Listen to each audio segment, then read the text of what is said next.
देव जी आप और मेरी तरह साधारण बंदे थे। बालीनाथ जी के पास शिक्षा विक्षा ली, बिल्कुल साधारण से आदमी थे। लेकिन रामदेव जी ने ऐसा क्या कर दिया जिसके कारण रामदेव जी लोक देवता के ऊपर पूजे? क्या कर दिया रामदेव जी ने? कोई ना कोई तो कार्य किया होगा जिसके कारण रामदेव जी लोक देवता के रूप में पूजे गए। रामदेव जी सबसे ज्यादा पूजने का मुख्य कारण है रामदेव जी के चमत्कार। रामदेव जी के चमत्कारों को पर्चा कहते हैं। रामदेव जी ने अपने जीवन में अनगिनत पर्चे दिए हैं, अनगिनत चमत्कार किए हैं। लेकिन राजस्थानी साहित्यकारों की माने तो रामदेव जी ने अपने जीवन में कुल 22 चमत्कार किए थे। जब जब मानव कल्याण की बात आई, जहां जहां रामदेव जी को चमत्कार करने की नौबत आई, सब जगह रामदेव जी ने चमत्कार किए थे।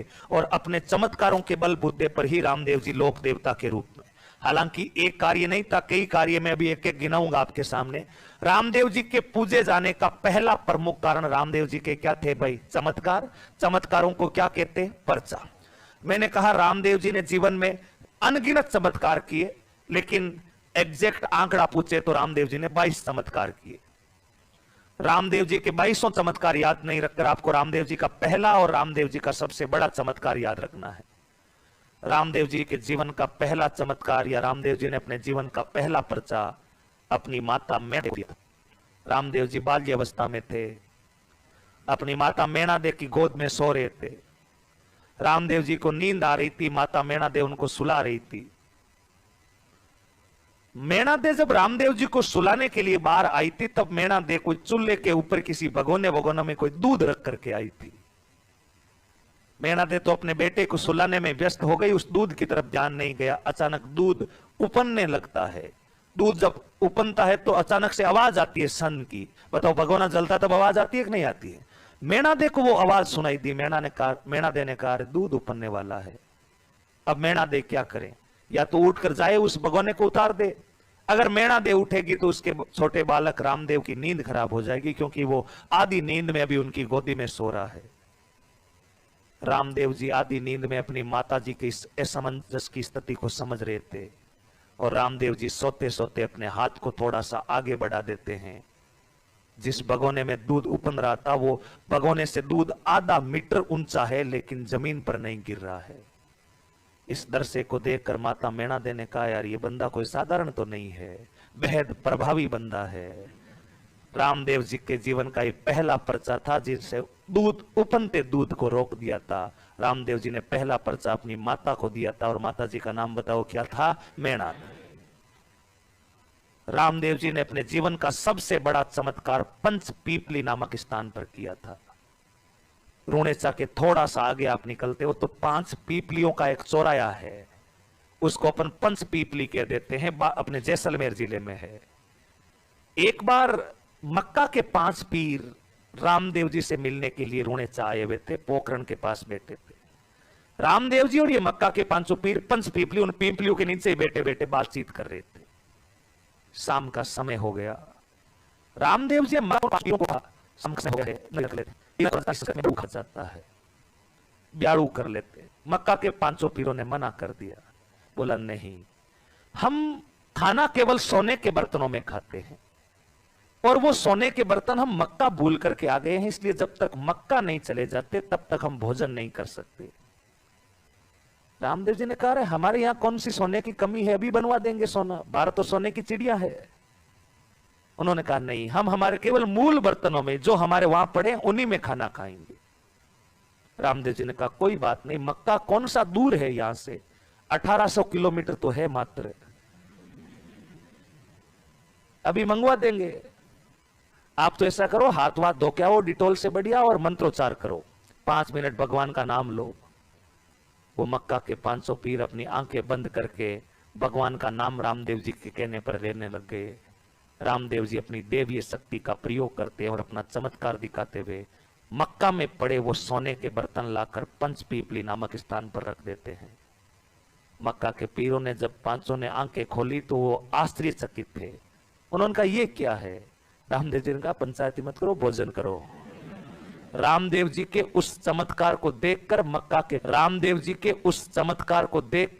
के पीर, पांचों पीर रामदेव जी के चरणों में दंड हुए। केवल पीर हाँ था पीरा का पीर। उसी से पीरों के पीर रूप कौन पूजे गए थे? राम सा पीर। अपने अनगिनत चमत्कारों के कारण जब जब लोक कल्याण की बात हुई तब तब रामदेव जी ने चमत्कार किए, इस कारण इन्हें लोक देवता के रूप में पूजा गया। नंबर 2, रामदेव जी 13वीं सदी के बीच दिल्ली में किया गया। रामदेव जी ने एक अभियान चलाया कि जिन लोगों का हिंदू मुसलमान धर्म में बंधन हुआ है उन्हें पुनः मूल धर्म में ला करके शुद्ध किया जाएगा। यानी जो हिंदू से मुस्लिम बन गए थे उनको पुनः मुसलमानों को हिंदू बनाने के लिए रामदेव जी का एक आंदोलन था। उस आंदोलन का नाम कौन सा था? शुद्धि। इस शुद्धि आंदोलन से भी लाखों लोगों की भावनाएं रामदेव जी के साथ जुड़ी थी। नंबर 3, रामदेव जी ने भैरव नामक व्यक्ति का वध किया था।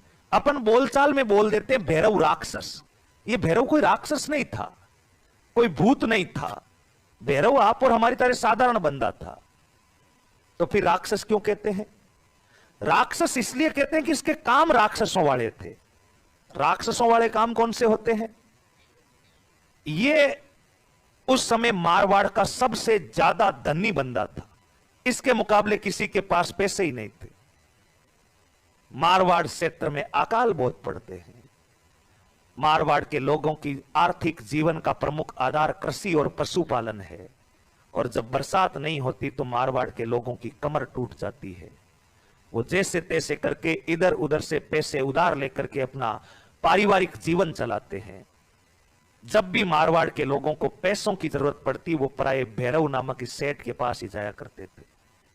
भैरव सेठ उच्च ब्याज पर पैसे दिया करता था, और अगर कोई बंदा समय पर नहीं लौटाए तो उसकी गायें वगैरह लूट लेता, उसके ऊपर आक्रमण करके परिवार के लोगों की हत्याएं वगैरह कर देता। एक बार भैरव राक्षस से कोई पैसा ले लेता, दोबारा चुका नहीं पाया था। यह इतिहास गवाह है। एक बार भैरव के दरबार में कोई चला गया। आपने साउथ की मूवियां देखी होगी, लाला सेठ आता साउथ वाली मूवियों में। एक बार कोई लाला सेठ से पैसे ले लेता तो जीवन में चुका ही नहीं पाता। वो का वो सिस्टम बताओ कौन से राक्षस के पास था? भैरव। लोग इस भैरव राक्षस की गणित से दुख ब्याज जोड़ के 4-5 महीने में तो पैसे 3-4 गुणे कर देता। ये सारे लोग मिलकर रामदेव जी के पास जाते और कहते हैं कि गुरु आप ही बचा सकते हो। और रामदेव जी उन गरीब ईसाई लोगों को बचाने के लिए इस राक्षस जैसे कार्य करने वाला व्यक्ति, जिसका नाम क्या था? भैरव, उसका वध करके मारवाड़ के लोगों को इस आंतक जाल से मुक्त करवाते हैं। इस कारण भी हजारों लोगों का जुड़ाव किसके साथ हुआ था? रामदेव जी।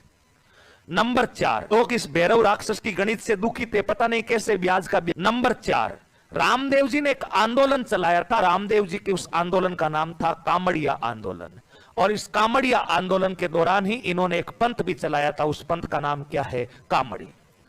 क्या है कामड़िया आंदोलन और कामड़िया पंथ?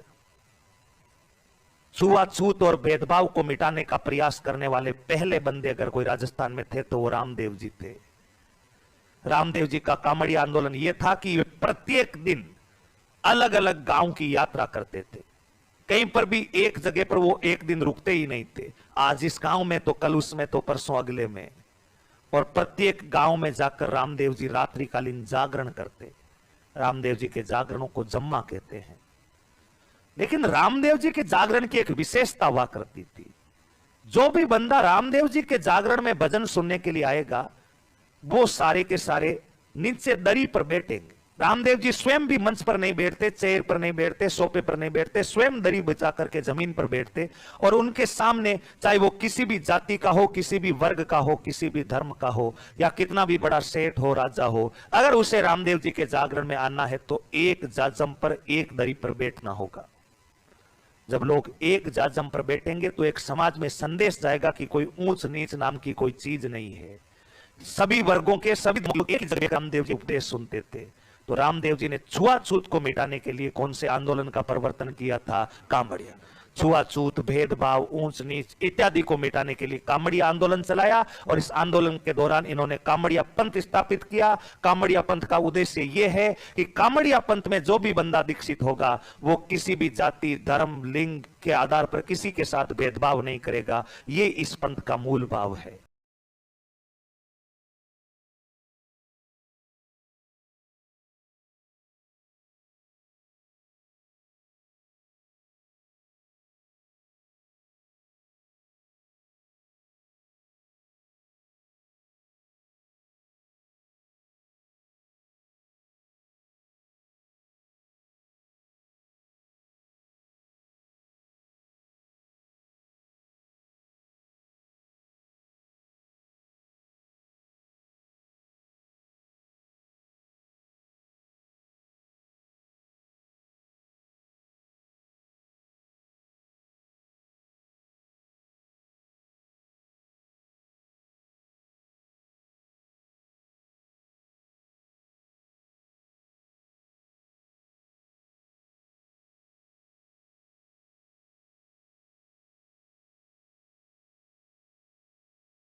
बस कमी है तो एक चीज की, पानी नहीं है।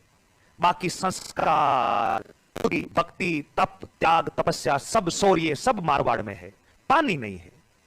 पश्चिमी राजस्थान के लोगों में खून सस्ता है, पानी महंगा है। चलो आज तो देश विकास कर रहा है, पेयजल की व्यवस्थाएं हो गई, गंगा सिंह जी के कालेगंग नहर आई, बाद में आईजीएनपी इंदिरा गांधी नहर परियोजना बन गई, तरह तरह के कार्यक्रम चल रहे हैं। लेकिन उस समय 12वीं से 19वीं सदी तक मारवाड़ के हाल बेहाल थे। पश्चिमी राजस्थान में पेयजल से निजात दिलाने के लिए रामदेव जी ने एक सरोवर बनाया था। उस सरोवर का नाम बताओ क्या है? राम सरोवर। सरोवर तो मारवाड़ में और भी बहुत थे, लेकिन बरसात नहीं हो तो सरोवर क्या काम का। रामदेव जी ने वरदान दिया था कि 300 वर्ष तक मारवाड़ में पानी की एक बूंद भी नहीं गिरे तो इस राम सरोवर का पानी कभी समाप्त नहीं होगा। आज तक रामदेव जी के इस राम सरोवर का पानी कभी भी समाप्त नहीं हुआ। चाहे आप कितना भी इसका प्रयोग कर ले, रामदेव जी के वरदान के रूप में एक सरोवर बनाकर पेयजल समस्या का निजात करने के कारण पश्चिमी राजस्थान के लोग भी लोक देवता रामदेव जी को पूजने लगे थे। इसके अलावा उस समय राजस्थान में वर्तमान में जैसे कोविड की परिस्थितियां उत्पन्न हुई थी, उसी प्रकार उस समय एक बीमारी चली थी महामारी के रूप में। उस रोग का नाम बताओ कौन सा था? कुष्ठ रोग। कुष्ठ रोग का निवारण पूरी विज्ञान के पास नहीं था। दुनिया के जितने भी वैज्ञानिक हैं सबने हाथ खड़े कर दिए थे। उस समय रामदेव जी ने अपने मंत्रों से कुछ औषधियां बनाई और उन औषधियों से कौन से रोग का निवारण किया था? कुष्ठ। मारवाड़ में एक